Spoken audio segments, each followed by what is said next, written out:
ഗർഭപാത്രം റിമൂവ് ചെയ്തതിന് ശേഷം പെട്ടെന്ന് ചൂട് കൂടുതൽ അനുഭവപ്പെടുക, ഉറക്കം വരുന്നില്ല, വേദനകൾ കൂടുതലായിട്ട് വരിക എന്നുള്ള പ്രശ്നങ്ങൾ പലരും പറഞ്ഞു കേട്ടിട്ടുണ്ട്. അപ്പോൾ ഇത്തരം പ്രശ്നങ്ങൾ എന്തുകൊണ്ടാണ് വരുന്നത്, ഇത് വരാതിരിക്കാനായിട്ട് നാച്ചുറലായിട്ട് നമുക്ക് വീട്ടിലിരുന്ന് എന്തൊക്കെ ചെയ്യാം എന്നാണ് ഇന്നത്തെ വീഡിയോയിലൂടെ നമ്മൾ ഡിസ്കസ് ചെയ്യുന്നത്.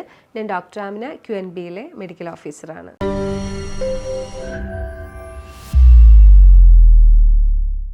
ഗർഭപാത്രം റിമൂവ് ചെയ്തതിന് ശേഷം കണ്ടുവരുന്ന കേസാണ് പെട്ടെന്ന് തന്നെ സന്ധിവാതം വരിക. അവർക്ക് എല്ല് തേയ്മാനം പെട്ടെന്ന് കാണാറുണ്ട്. ഇത് കാരണം എന്ന് പറഞ്ഞാൽ ഗർഭപാത്രം എടുക്കുമ്പോൾ ഈസ്ട്രോജൻ്റെ അളവ് അവിടെ കുറയുന്നുണ്ട്. അപ്പോൾ ഈ ഈസ്ട്രോജൻ്റെ അളവ് കുറയുന്നത് എല്ല് തേയ്മാനത്തിന് കാരണമാവുന്നുണ്ട്. ഈസ്ട്രോജൻ നമുക്ക് കാൽസ്യം, മഗ്നീഷ്യം മെറ്റബോളിസത്തിനൊക്കെ ആവശ്യമാണ്. അതുപോലെ തന്നെ ഒരു ബോണിൻ്റെയൊക്കെ മെയിൻ്റനൻസിനും ഒക്കെ ആവശ്യമായിട്ടുള്ളതാണ്. ഇത്തരം ഈസ്ട്രോജൻ്റെ കുറവ് വരുമ്പോൾ അത് വാദത്തിലേക്ക്, സന്ധിവാദത്തിലേക്ക്, ജോയിൻറ്റ് പെയിനിലേക്കൊക്കെ എത്തുന്നുണ്ട്. സാധാരണ തന്നെ മെനോപോസിൻ്റെ സമയത്ത് ഈസ്ട്രോജൻ കുറയാറുണ്ട്. എന്നാൽ ഗർഭപാത്രം റിമൂവ് ചെയ്യുമ്പോൾ അത് വല്ലാതെ ഗണ്യമായി തന്നെ കുറഞ്ഞു പോകും, ഒരുപാട് കുറഞ്ഞു പോകും. അപ്പോൾ അത്രയും കുറയാനായിട്ട് പാടില്ല. അപ്പോൾ അങ്ങനെ കുറയുന്ന സാഹചര്യത്തിൽ പല മെറ്റബോളിസത്തിനും ഈസ്ട്രോജൻ ആവശ്യമാണ്. അതൊന്നും നടക്കാതെ വരികയും അതിൽ മെയിനായിട്ട് എല്ലുകളുടെ വേദന, ജോയിൻറ്റ് പെയിൻ പെട്ടെന്ന് പ്രകടമാവുകയും ചെയ്യും. ഈ ഹിസ്റ്ററോക്ടമി യൂട്രസ് റിമൂവ് ചെയ്തവർക്കറിയാം, അതിനുശേഷം അവരുടെ ഹെൽത്ത് വല്ലാതെ കുറഞ്ഞു പോകുന്നതായിട്ട് കാണാറുണ്ട്. എന്നാൽ ഇത് കുറഞ്ഞു പോവാത്ത ഒരു കൂട്ടം ആളുകളുണ്ട്. അത് വേറൊന്നുമല്ല, അഡ്രീനൽ ഗ്ലാൻഡും ഇതുപോലെ ഈസ്ട്രോജൻ ഉൽപ്പാദിപ്പിക്കുന്നുണ്ട്. അപ്പം ഈ അഡ്രീനൽ ഗ്ലാൻഡ് ഉൽപ്പാദിപ്പിക്കുന്ന ഈസ്ട്രോജൻ മതിയാവും ആ സമയത്ത്. പക്ഷേ കൂടുതൽ ആളുകളിലും ഈ അഡ്രീനൽ ഗ്ലാൻഡ് ഓൾറെഡി എക്സോസ്റ്റഡ് ആയിരിക്കും. ഒന്നാമത്തെ കാര്യം, ഓട്ടോ ഇമ്മ്യൂൺ ഡിസീസോ, ഇത് നമ്മുടെ ബോഡി തന്നെ നമുക്കെതിരെ പ്രതിരോധിക്കുന്ന കുറച്ച് ഡിസീസുകളുണ്ട്. അപ്പോൾ അങ്ങനത്തെ ഡിസീസോ അല്ലെങ്കിൽ ടെൻഷനും സ്ട്രെസ്സും ഒക്കെ ഒരുപാട് എടുക്കുന്ന ആളോ ഒക്കെ ആണെങ്കിൽ അഡ്രീനൽ ഗ്ലാൻഡ് നല്ല എക്സോസ്റ്റ് ആയിരിക്കും. അവർക്ക് പിന്നെ ഈസ്ട്രോജൻ ഉൽപ്പാദിപ്പിക്കാൻ കഴിയില്ല. എന്നാൽ അത്യാവശ്യം നല്ല ലൈഫ് സ്റ്റൈലും ഫുഡ് ഹാബിറ്റ്സും ഒക്കെയാണ് ഫോളോ ചെയ്യുന്നത്, വ്യായാമം ഒക്കെ ഉള്ള ഒരാളാണ്, നമ്മുടെ സ്ട്രെസ്സും ടെൻഷനും ഒക്കെ സ്വന്തം കൈകാര്യം ചെയ്ത് ഹാപ്പി ആയിട്ട് മുന്നോട്ട് പോയിട്ടുള്ള നല്ലൊരു ബാലൻസ് ലൈഫുള്ള ഒരാളാണെങ്കിൽ അവരുടെ അഡ്രീനൽ ഗ്ലാൻഡ് നന്നായിട്ട് വർക്ക് ചെയ്യുകയും അവർക്ക് ആവശ്യത്തിനുള്ള ഈസ്ട്രോജൻ അഡ്രീനൽ ഗ്ലാൻഡ് ഉൽപ്പാദിപ്പിച്ച് കൊടുക്കുകയും ചെയ്യും. അപ്പോൾ മിക്കപ്പോഴും ഹിസ്റ്ററക്ടമിയിലേക്ക് എത്തുന്നത് ഫൈബ്രോയിഡ്സ് അല്ലെങ്കിൽ ഹൈപ്പർപ്ലേഷ്യ ഒക്കെ ആയിരിക്കും. കൂടുതലായിട്ടും തിക്കനിങ്, എൻഡോമെട്രിയൽ തിക്കനിങ് ഒക്കെ ഉണ്ടാവുന്നു, ഒരുപാട് ബ്ലീഡിങ് ഉണ്ടാവുന്നു, അതുപോലെ തന്നെ ഫൈബ്രോയിഡ്സ് ഉണ്ടാവുന്നു.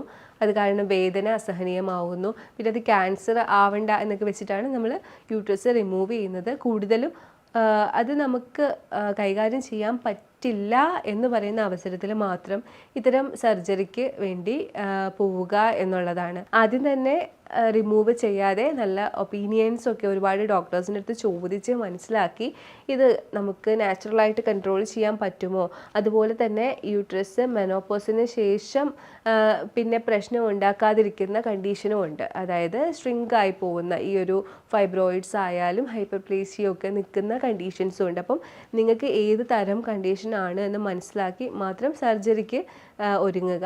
ഉറപ്പായിട്ടും ഹെവി ബ്ലീഡിംഗ് ഉള്ള ആളുകളാണ്, ഫൈബ്രോയിഡ്സ് ഗ്രോത്ത് ഒക്കെ ഒത്തിരി വലുതാണ്, വേദന കൂടുതലാണെങ്കിൽ ഹിസ്റ്ററക്ടമി തന്നെയാണ് ഓപ്ഷൻ. എന്നാൽ ഇത്തരം ഹിസ്റ്ററക്ടമി കഴിഞ്ഞു കഴിഞ്ഞാൽ എല്ലാം കഴിഞ്ഞു എന്നുള്ളതല്ല, പിന്നെ ഹെൽത്തി ആയി വേദനയൊക്കെ തീർന്നു എന്നുള്ളതല്ല. ഹിസ്റ്ററക്ടമി കഴിഞ്ഞു കഴിഞ്ഞാൽ ഒരു അവയവമാണ് റിമൂവ് ചെയ്തത്. അപ്പം അതിനനുസരിച്ചുള്ള ജീവിതശൈലിയും മാറ്റങ്ങളും നമ്മൾ വരുത്തേണ്ടതുണ്ട്.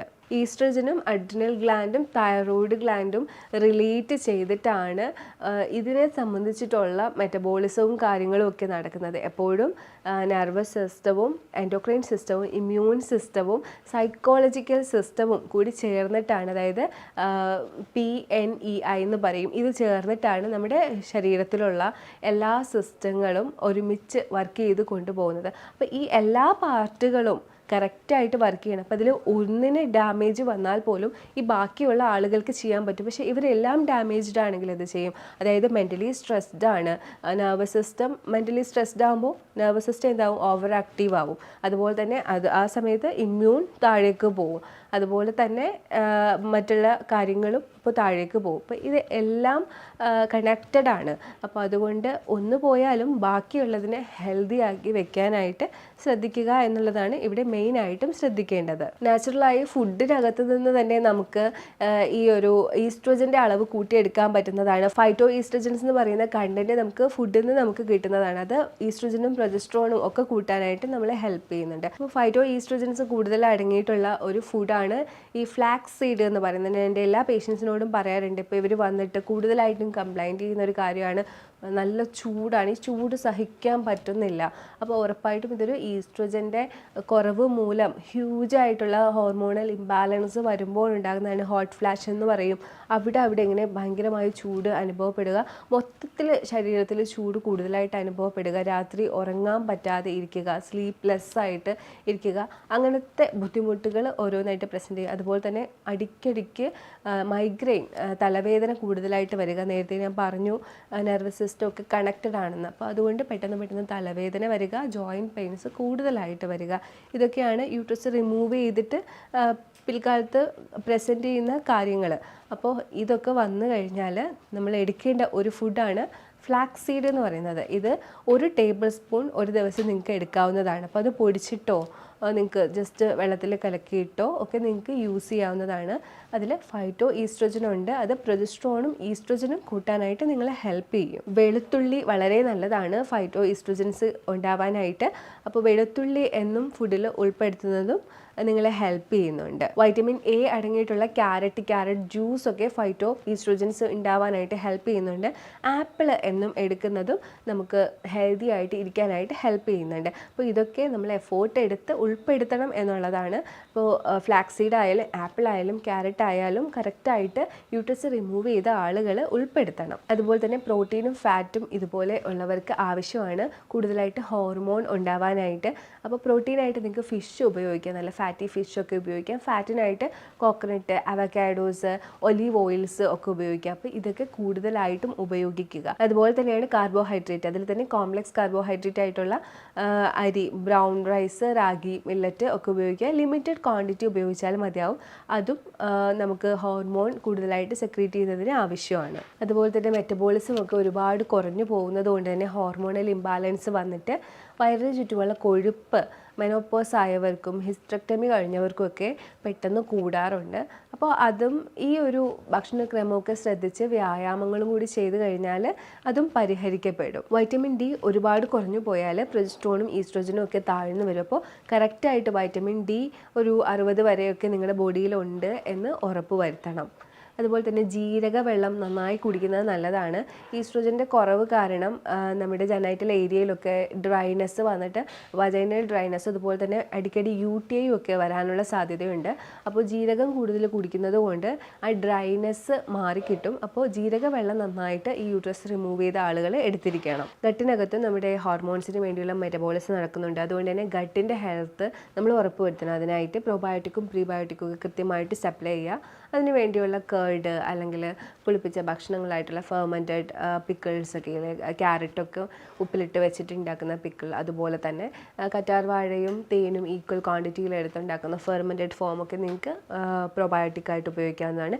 പ്രീബയോട്ടിക്കായിട്ട് ആ ബാക്ടീരിയകൾക്ക് ഫുഡായിട്ട് നല്ല ഫ്രൂട്ട്സും വെജിറ്റബിൾസും ഒക്കെ സപ്ലൈ ചെയ്ത് കൊടുക്കണം. അപ്പോൾ അതും കൃത്യമാണ് എന്നുണ്ടെങ്കിൽ നമുക്ക് അത്യാവശ്യം ഇത്തരം പ്രശ്നങ്ങൾ, അതായത് ഹിസ്റ്ററക്ടമി, യൂട്രസ് റിമൂവ് ചെയ്തിട്ട് ഉണ്ടാകുന്ന പ്രശ്നങ്ങൾ കുറഞ്ഞിരിക്കും. ഗട്ട് മൈക്രോബയോംസിൽ ബിഫിഡോജനിക് ബാക്ടീരിയാസ് നമ്മുടെ ഈസ്ട്രോജനെ കൂടുതലായിട്ട് ഉണ്ടാക്കാനായിട്ട് സഹായിക്കുന്നുണ്ട്. അത് ബീറ്റ്കോസ് എന്ന് പറയുന്നത് നമ്മുടെ ബീറ്റ്റൂട്ട് കൊണ്ടുണ്ടാക്കുന്ന ഒരു ഫെർമെൻറ്റഡ് ഫോമിൽ കൂടുതലായിട്ട് നമുക്ക് അവൈലബിൾ ആണ്. ബീറ്റ്കോസ് നിങ്ങൾ സെർച്ച് ചെയ്ത് നോക്കിയാൽ മതി, അത് ഉണ്ടാക്കുന്ന രീതിയൊക്കെ നിങ്ങൾക്ക് കിട്ടും. അപ്പോൾ ഹിസ്റ്ററക്ടമി ചെയ്തിട്ട് പ്രോബ്ലംസ് ഉള്ളവർക്ക് ഈ ഒരു മെത്തേഡും ഫോളോ ചെയ്യാവുന്നതാണ്. പിന്നെ ഹെർബ്സിനകത്ത് ഞാൻ പറഞ്ഞു ജീരകം ഹെൽപ്പ് ചെയ്യുന്നുണ്ടെന്ന്. അതുപോലെ ഹെൽപ്പ് ചെയ്യുന്ന ഒന്നാണ് നമ്മുടെ ബ്ലാക്ക് കൊഹോഷ് എന്ന് പറയുന്ന ഒരു ഹെർബ്. അതിൻ്റെയൊക്കെ സപ്ലിമെൻറ്റ്സ് അവൈലബിൾ ആണ്. അപ്പോൾ അത് ഒരു കൺസൾട്ടൻറ്റിൻ്റെ ഒരു സഹായത്തോടു കൂടി തന്നെയായിരിക്കണം എടുക്കേണ്ടത്. അപ്പോൾ ഇത്തരം ഒരുപാട് വഴികൾ നാച്ചുറലായിട്ട് നമുക്ക് ഈ ഹിസ്റ്ററക്ടമി കാരണം ഉണ്ടാവുന്ന പ്രശ്നങ്ങൾക്ക് ചെയ്യാവുന്നതാണ്. നിങ്ങളിങ്ങനെ എപ്പോഴും ബുദ്ധിമുട്ടി അയ്യോ എൻ്റെ യൂട്രസ് എടുത്തത് കൊണ്ട് എനിക്കിനി ഒന്നും പറ്റില്ല, എപ്പോഴും ചൂടാണ്, എപ്പോഴും വേദനയാണ് എന്ന് പറയേണ്ടതില്ല. പലർക്കും ഈ ഒരു ബുദ്ധിമുട്ടുണ്ട്, അതുകൊണ്ടാണ് ഞാൻ പറയുന്നത്. അപ്പോൾ ഇത്തരം ബുദ്ധിമുട്ടുകൾ നിങ്ങളിങ്ങനെ സഹിക്കേണ്ട കാര്യമില്ല. നമുക്ക് ഓൺലൈൻ കൺസൾട്ടേഷനും ഓഫ്ലൈൻ കൺസൾട്ടേഷനും ഇതിനു വേണ്ടി അവൈലബിൾ ആണ്. നിങ്ങൾക്കിനി വേറെ എന്തെങ്കിലും ഡൗട്ട് ഉണ്ട് ഇതിനെക്കുറിച്ച് എന്നുണ്ടെങ്കിൽ നമ്മുടെ നമ്പറിലേക്ക് നിങ്ങൾക്ക് കോൺടാക്റ്റ് ചെയ്യാവുന്നതാണ്. അപ്പോൾ ഇനിയൊരു വീഡിയോയിലേക്ക് കാണുന്നവരേക്കും ബൈ.